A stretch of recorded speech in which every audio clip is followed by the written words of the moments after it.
అనేటువంటిది చాలా స్పష్టం. ఓకే అండి. ఎస్ పాపారావు గారు, గుడ్ మార్నింగ్ అండి. గుడ్ మార్నింగ్ అండి. సో నిన్న సోనియా గాంధీ చేసిన కమెంట్స్ మీరు కూడా వినే ఉంటారు అండ్ ఇందాక వెంకట స్వామి గారు చెప్పిన కమెంట్స్ ని కూడా ఒకసారి పరిగణనలోకి తీసుకుంటే, ఫస్ట్ ఆఫ్ ఆల్ గల్ఫ్ దేశాల్లో కానీ ఇంకా ఏ ఇతర దేశాల్లో ఉన్న భారతీయులకు సంబంధించి వారి రక్షణ గురించి మాట్లాడాల్సిన అవసరం లేదు. అది వాళ్ళందరి ఫస్ట్ ప్రైమరీ బాధ్యత. అది వాళ్ళు ఖచ్చితంగా చేయాల్సిందే, దాని గురించి చర్చించాల్సిన అవసరం లేదు. కానీ మన దౌత్య సంబంధాల గురించే అనుమానాలు వ్యక్తమవుతున్నాయి. ఒక దేశాధినేత చర్చలు జరుగుతున్న టైంలో ఒక దేశాధినేత హత్య చేయబడ్డం, ఈ రకంగా ఈ విషయంలో ప్రధాని మోదీ మాట్లాడకపోవడం, ఇవన్నిటి గురించి కూడా నిన్న సోనియా గాంధీ అన్నారు. కాబట్టి దీనిపైన మీ అనాలిసిస్ ఏంటి? ఒకటి, ఓవరాల్ గా బీజేపీ వచ్చిన తర్వాత అధికారంలోకి భారతదేశం తాలూకు విదేశాంగ విధానం డ్రాస్టిక్ గా 180 degrees లో మారిపోయిందన్నది కనపడే విషయం. స్పష్టంగా మనం అమెరికాకి అంట కాగుతున్నాం. దగ్గర అవటం వేరు, మేం చేయటం వేరు.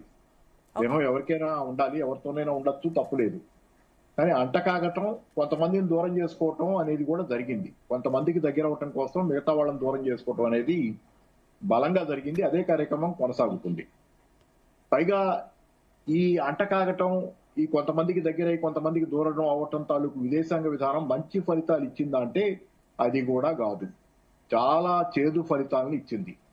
హౌడీ మోడీ అని అమెరికాకి దగ్గరైతే, మోడీ భారతదేశంతో వ్యవహరిస్తున్న తీరు, ఎంతగా నష్టపోయామో, అమెరికాతో వాణిజ్య సంబంధాలలో ఏ విధంగా దెబ్బతింటున్నామో. నిన్నగాక మొన్న గొప్పలు చెప్పుకున్నాం, 18% టారిఫ్ మనకి ఓకే చేశాడు, డీల్ కుదిరింది అని. సరే, బానే ఉంది, చెప్పుకున్నాం. చాలా దేశాల కంటే మనకి తక్కువ పడింది, బంగ్లాదేశ్ కంటే కూడా తక్కువ ఉంది, లేకపోతే వియత్నాం కంటే తక్కువ టారిఫ్ ఉందని. కానీ ఆ తర్వాత 2-3 రోజులకో వారం రోజుల్లోకో ఏం జరిగింది, బంగ్లాదేశ్ కి 19% టారిఫ్స్ ఇచ్చారు డీల్.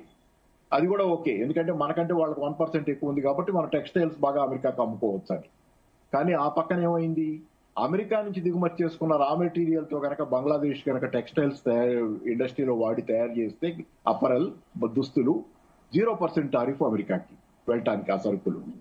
అంటే మనకి 18%, వాళ్ళకి 0%. ఎక్కడికి పోయాం? డీల్ కుదిరిందని చెప్పి గంభీరంగా ఆడంబరంగా కబుర్లు చెప్పుకున్నాం సేపు బట్ల డీల్ మళ్ళీ పలచబట్టాలి. రోజుకు ఒక మాట మోడీ గారిని గురించి ట్రంప్ మాట్లాడే మాటలు, ఆ ఎఫ్స్టీనో ఎవరో అన్నాడని, ఏదంటే డాన్స్ చేశారు భారత ప్రధాని ట్రంప్ కోసం అని. ఇంత దారుణంగా అవమానిస్తుంటే, సరే అవమానాలన్నీ మేము సహిస్తున్నాం, దిగమింగుతున్నాం, దేశ ప్రయోజనాలకు మాకు ముఖ్యం తప్పితే మమ్మల్ని ఏమన్నారు అనేది కాదని చెబుతున్నారు. ఓకే, గుడ్, అవమానాలు మీరు భరించండి. కానీ యాక్షన్స్ మాట్లాడినంత వరకు మీరు భరించండి. భుజాల మీద మోస్తున్నారు, భారం సెలవు మోస్తున్నారు, గుడ్.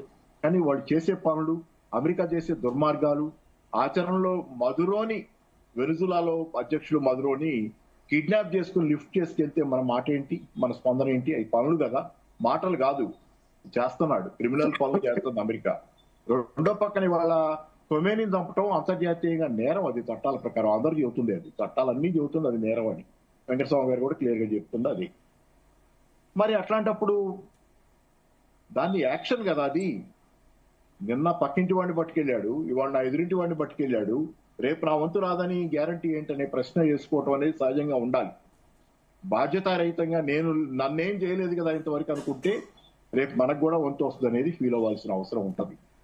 అమెరికా అనే ఒక పట్టపగలు దోపిడీ చేయడానికి వెనకాడని దేశం. ఎందుకు ఈ మాట అంటున్నానంటే, వెనుజులాలో ఆయిల్ అంతా నాది, ఆ భూభాగం నాది అన్నట్లు మాట్లాడుతుంది. వెనుజులా ఆయిల్ తనదని ఎట్లా మాట్లాడుతుంది, ఆ భూభాగం మీద ఉంది.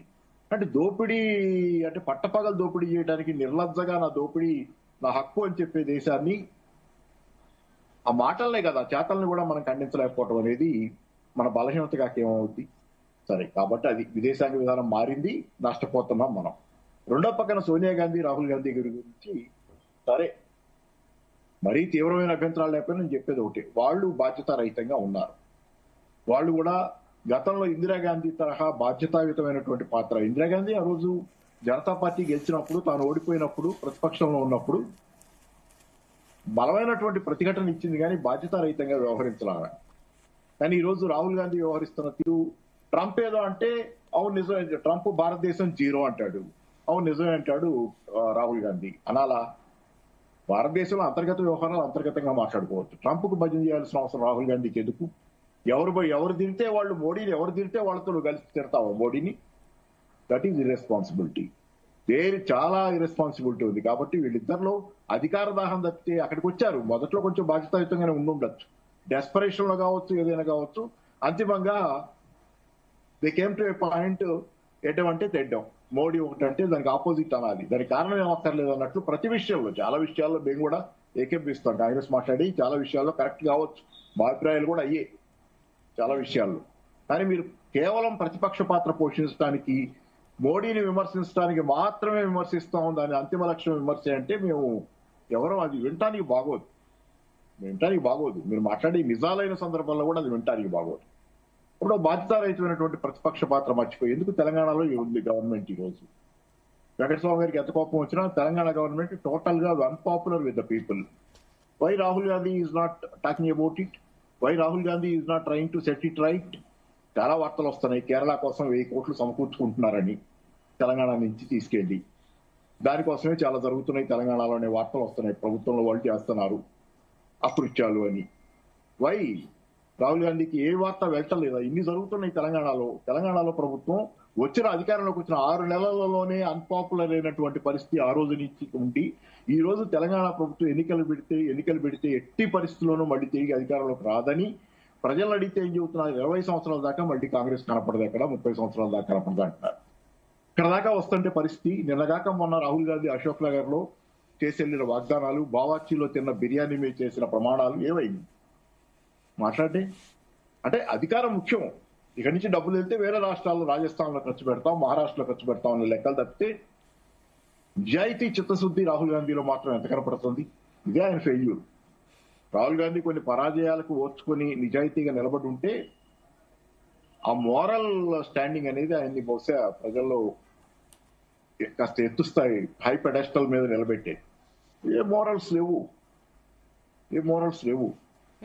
ఇవాళ వస్తే తెలంగాణ వస్తే, ఇవాళ వస్తున్నా, వికారాబాద్ వస్తే నిన్న అనుకుంటా హెలికాప్టర్లు పోయి పహారా పెట్టుకొని, ఎందుకంటే విద్యార్థులు, యువజనులు నిరుద్యోగం గురించి నిలదీస్తారు. మన ప్రియాంక గాంధీ గారు నిరుద్యోగ భృతి అన్నారు, ఈయనేమో 2 లక్షల ఉద్యోగానికి ఈయన జై అన్నాడు. ఎక్కడా కనపట్టలే ఈరోజు. పైగా నిన్న ఒక వార్త ప్రకారం కాంట్రాక్ట్ ఇది అవుట్సోర్సింగ్ ఉద్యోగుల్ని పోయిన సంవత్సరం 30,000 మందిని తొలగించారు, ఈ సంవత్సరం 35,000 మందిని తొలగిస్తారు. ఉద్యోగాలు ఇవ్వటల్లా, అత్యవసర ఉద్యోగాలు, అంతంత మాత్రం ఉద్యోగాలు కూడా పీకేస్తుంది గవర్నమెంట్ అనే పేరు వస్తుంది. Then what? Thank you. Okay అండి. ఎస్